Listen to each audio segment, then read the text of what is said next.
আজকে একটা অন্যরকম রেসিপি তোমাদের সাথে শেয়ার করতে চলেছি।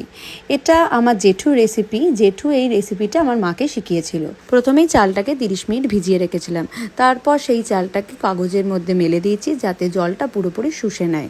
এর মাঝখানেই আমি আলুর মধ্যে নুন, হলুদ, লঙ্কা গুঁড়ো মাখিয়ে তাকে ভেজে নিয়েছি। এরপর আসছে আমাদের আজকের শো স্টপার, চিংড়ি মাছ। সেই চিংড়ি মাছকেও নুন, হলুদ মাখিয়ে ভেজে নিয়েছি। এরই সাথে আমি একটা বাটা মশলাও রেডি করে নিয়েছিলাম, যার মধ্যে ছিল জিরে গুঁড়ো, ধনে গুঁড়ো, আদা, কাঁচা লঙ্কা।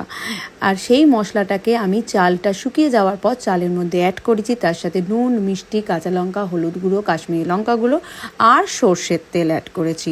দিয়ে ভালো করে তাকে মাখিয়ে নিয়ে মোটামুটি 30 মিনিট মতো রেখেছিলাম।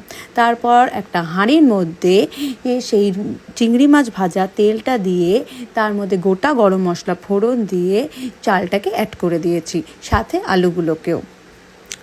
এরপর ভালো করে নেড়ে চেড়ে বাটি ধোয়া জলটাকেও অ্যাড করে দিয়েছি, সাথে দিয়েছি গরম মশলা গুঁড়ো।